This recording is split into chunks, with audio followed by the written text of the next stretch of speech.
എഴുതി വച്ചിരിക്കുന്ന സാധനം അതുപോലെ പറയുകയാണ്.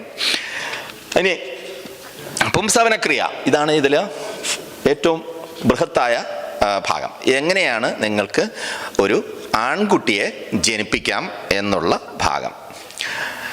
ഇത് പറയുന്നതിനോടൊപ്പം ചില സ്റ്റാറ്റ്യൂട്ടറി വാർണിംഗ്സും കൂടി പറയാനുണ്ട്, which is prenatal diagnostic techniques regulation and prevention of misuse act of 1994 was amended in 2003 to the pre conception and prenatal diagnostic techniques. അതായത് ഈ കുട്ടിയുടെ ലിംഗം ആണാണോ പെണ്ണാണോ എന്ന് തെളിയിക്കുകയോ അതിനുവേണ്ടിയുള്ള പ്രതിവിധിയോ ചെയ്യുന്നത് ഇന്ത്യയിൽ കുറ്റകരമാണ്.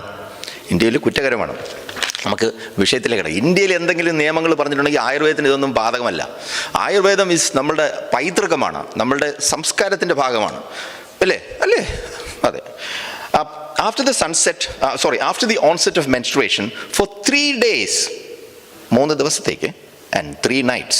എനിക്ക് ഇപ്പോഴും മനസ്സിലായി ഈ 3 days 3 nights എന്ന് പറയേണ്ട ആവശ്യമുണ്ട്. 3 nights എന്ന് പറഞ്ഞാൽ പോലെ അതിൽ ഇൻക്ലൂഡഡ് അല്ലേ 3 days. ഇത് ഈ മറ്റേ ബൈബിളിൽ പറയും പോലെയാണ് 40 ദിവസവും 40 രാത്രിയും മഴ പെയ്തു എന്നാണ് പറയുന്നത്. പക്ഷേ എനിക്കത് ഇപ്പോഴും ഭയങ്കര കൺഫ്യൂഷനുള്ള കാര്യമാണ്. ഇവരെന്താണ് ആക്ച്വലി ഉദ്ദേശിക്കുന്നത്? 3 ദിവസമാണോ 3 രാത്രിയാണോ? ഈ ഹോട്ടലിലൊക്കെ ബുക്ക് ചെയ്യുമ്പോൾ ഉണ്ടാകുന്ന ചെറിയ കൺഫ്യൂഷൻ എനിക്കിവിടെ ഉണ്ടായിരുന്നു. അപ്പോഴാണ് മനസ്സിലായത് ഈ 3 ദിവസവും 3 രാത്രി എന്ന് പറയുന്നത് സെയിം ആണെന്ന്. The woman should observe celibacy. ആർത്തവം കഴിഞ്ഞ് 3 ദിവസം നോ കണക്ഷൻസ് പാടില്ല. Should sleep on the ground, തറയിൽ കിടക്കുക. Take food with hands and from unbroken utensil, ഉടയാത്ത പാത്രങ്ങളിൽ നിന്നും ഭക്ഷണം കഴിക്കുക. And should not cleanse her body in any way. കുളിക്കരുത്, 3 ദിവസത്തേക്ക് കുളിക്കരുത്. അല്ല, ഈ 3 ദിവസത്തേക്ക് കുളിച്ചിട്ടുണ്ടെന്നുണ്ടെങ്കിൽ പിന്നെ ഈ ബന്ധം നടക്കുന്ന കാര്യം നമുക്ക് അണ്ടർസ്റ്റുഡാണ്. ഇത് ആദ്യമേ കൊടുത്താൽ മതിയായിരുന്നു. 3 ദിവസത്തേക്ക് സ്ത്രീ കുളിക്കരുത്, പിന്നെ ആരും അടുത്ത് വരില്ല. On the 4th day she should be anointed and bathe from head and provided with white apparel along with ഈ ചിത്രത്തിൽ ഞാൻ ഫോർ ഡെമോൺസ്ട്രേഷൻ പർപ്പസ് ഞാൻ കാണിച്ചിട്ടുണ്ട്. വെള്ള വസ്ത്രം ധരിച്ച് പുരുഷനും സ്ത്രീയും നിൽക്കുക. Now both the partners wearing apparel, garland, പൂമാലയൊക്കെ ഇട്ട്, and pleasant disposition and loving each other should enter into sexual intercourse on even day after bath if they desire a male child, or on odd days if they desire a female child. Clear അല്ലേ? അതായത് ഒന്നിരാടം even days ആൺകുട്ടിക്ക് വേണ്ടിയും odd days പെൺകുട്ടിക്ക് വേണ്ടിയും മാത്രം ബന്ധപ്പെടുക. അപ്പോൾ when the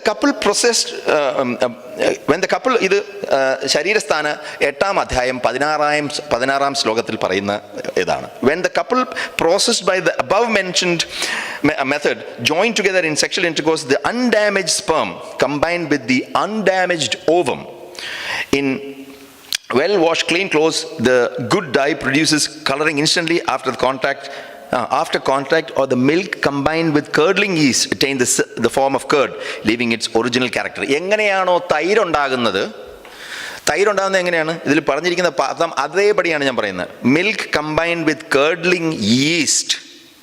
Nobody is surprised? Curdling is not formed by yeast, it's formed by lactobacilli. It's a bacteria, not a fungus. അപ്പോൾ yeast വെച്ചാണ് ഈ തൈരുണ്ടാകുന്നതെന്നാണ് ഭാവമിശ്ര പഠിച്ചു വെച്ചിരുന്നത്. എങ്ങനെയാണോ തൈരുണ്ടാകുന്നത് അങ്ങനെയാണ് ശുക്ലം ആർത്തവ രക്തവുമായി കമ്പൈൻ ചെയ്തിട്ട് കുട്ടി ഉണ്ടാകുന്നതെന്നാണ് അദ്ദേഹം പറയുന്നത്. The sperm operates like this. ഇത് 5 കൊല്ലം ആയുർവേദം പഠിക്കുന്ന സ്റ്റുഡൻസ് പഠിക്കുന്ന കാര്യമാണ്. ശരീരസ്ഥാന 8-ാം അധ്യായം 18-ാം ശ്ലോകം പറയുന്നത് ഇതാണ് ഏറ്റവും എന്നെ ഷോക്ക് ചെയ്ത കാര്യം. After taking 2 undamaged leaf buds, എങ്ങനെ ഒരു ആൺകുട്ടിയെ ജനിപ്പിക്കാം?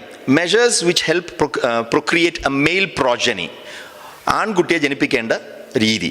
Before the foetus is manifest, after taking 2 undamaged leaf, 2 ഇലകൾ from the easterly and northernly branches of the banyan tree. തെക്കോട്ടോ വടക്കോട്ടോ നിൽക്കുന്ന, ചിരിക്കില്ലേ, ഇതെല്ലാം ചിരിപ്പിക്കില്ലേ? 3 undamaged leaf buds, easterly and northerly branches of the banyan tree, grown in a common place, പൊതുസ്ഥലത്ത്, അല്ലാതെ ആരുടെയും പറമ്പിലൊന്നുമല്ല, പുറമ്പോക്ക് സ്ഥലത്ത് വളരുന്ന ഇതിൽ common place. And putting them in curd, തൈരിൽ ഇട്ട്, along with 2 excellent black gram, 2 കൂടുതൽ, 3 പാടില്ല, 1 പാടില്ല, 2 black gram, white mustard seeds, വെള്ള കടുകുമണി 2 എണ്ണം, only 2. ഒരെണ്ണം ഉരുണ്ട് പോയിട്ടുണ്ടെങ്കിൽ അതിനെ തന്നെ തിരിച്ചെടുത്തുകൊണ്ട് വരണമെന്നാണ് പറയുന്നത്. It should be given in the woman to drink in Pushyan nakshatram. Pushyan നക്ഷത്രം വരുമ്പോഴാണ് ഇത് അവർക്ക് കഴിക്കാൻ കൊടുക്കുന്നത്. Similarly the paste of jivika, ഇതൊക്കെ എന്താണെന്ന് എനിക്കറിഞ്ഞുകൂടാ, എനിക്ക് സംസ്കൃതം വളരെ വീക്കായതുകൊണ്ട് ഇതൊന്നും പറഞ്ഞാൽ മനസ്സിലാവുന്നില്ല. ജീവിക, രസഭാഗ, അപമാർഗ ആൻഡ് സരിയാക്ക, ഇതൊക്കെ ഇപ്പോഴും ഉണ്ടാകാൻ അറിഞ്ഞുകൂടാ. ചിലപ്പോൾ ഇതൊക്കെ കാലഘട്ടപ്പെട്ട് പോയി കാണും. Collectively or individually as required. ഇതിൻ്റെ എല്ലാം ഭാഗം ക്ലിപ്പ് ചെയ്തെടുത്ത് യൂട്യൂബിൽ പറയണം. കാരണം കൈപ്പള്ളിക്ക് ഒരു തേങ്ങ അറിഞ്ഞൂടെ എന്തൊക്കെയാണ് വിളിച്ച് പറയണമെന്ന്. പക്ഷേ fact of the matter is, ഇത് ഞാൻ പറഞ്ഞതല്ല, ഭാവമിശ്ര എഴുതി വെച്ചിരിക്കുന്ന സാധനമാണ്, പിള്ളേരെ പഠിപ്പിക്കുന്ന സാധനമാണ്. Added with milk or putting കുടിയ കിട്ടക്ക, എ ടൈപ്പ് ഓഫ് ഇൻസെക്ട്, ഏതോ ഒരു പുഴുവിനെയും കൂടി അതിൻ്റെ അകത്ത് ആഡ് ചെയ്യാനാണ് പറയുന്നത്. എന്നിട്ട് പുഴുവല്ല, സോറി, അതൊരു, ഞാൻ പിന്നെ തപ്പിയത്, ഇറ്റ്സ് ആക്ച്വലി എ ഗെക്കോ, മറ്റേ പല്ലി, ഒരു പല്ലിയും കൂടി തല്ലിക്കൊന്ന് ഇതിലോട്ട് ഇടണം. ഓർ മത്സ്യക, അല്ലെങ്കിൽ കിട്ടുന്ന എവിടെയെങ്കിലും കിട്ടുന്ന ഒരു കൊച്ചു മീനിന്, ഒരു ചെറിയൊരു മീനും കൂടി. Or in a handful of water should be given to drink in Pushyam nakshatram. Pushyam നക്ഷത്രം അവിടെ തന്നെ ഇപ്പോഴും നിൽപ്പുണ്ട്. Small and fire coloured man shape, പിന്നെ കുറേ സാധനങ്ങൾ പറയുന്നുണ്ട്. അതിലെല്ലാം മൂക്കിൻ്റെ അകത്തുകൂടി ലിക്വിഡ് കയറ്റി വിടുക, മാവ് കുഴച്ച് കുടിപ്പിക്കുക. ഇത് ആൺകുട്ടി ഉണ്ടാവാനാണ്. Whatever useful measures for Pumsavana is suggested by Brahmanas or reliable ladies. അതായത് ബ്രാഹ്മണന്മാർ, ഇനിയിപ്പോൾ ഒരു ബ്രാഹ്മണനെ പോയി തപ്പിയെടുക്കണം, പാലക്കാട്ടൊക്കെ അല്ലെങ്കിൽ തിരുവനന്തപുരത്ത് കോട്ടയ്ക്കകത്തൊക്കെ പോയിട്ട് ഒരു നല്ല കൊള്ളാമെന്നുള്ള ബ്രാഹ്മണനെ കണ്ടുപിടിച്ചിട്ട് അവൻ പറയണത് കേൾക്കുകയും വേണം, അവൻ പറയണത് അനുസരിച്ചും ചെയ്യാം. പിന്നെ റിലയബിൾ ലേഡീസ്, അല്ലാതെ ഈ തെക്കേതിലെ ശാന്ത ചേച്ചിയും വടക്കേ ഭാഗത്ത് നിൽക്കുന്ന ഫാത്തിമ താത്താട എന്നും ഉപദേശമല്ല. റിലയബിൾ ലേഡീസ് പറയുന്നത് കേൾക്കുക. That should also be applied. Thus the measures of Pumsavana are said. ഇതാണ് പുംസാവന. ഇങ്ങനെ ചെയ്തിട്ടുണ്ടെങ്കിൽ നിശ്ചയം നിങ്ങൾക്ക് ആൺകുട്ടി ജനിക്കും. Pre conception and pre natal diagnostics act 1994 ഞാൻ നേരത്തെ വായിച്ച്, അത് പ്രകാരം ഇത് കുറ്റകരം കൂടിയാണ്.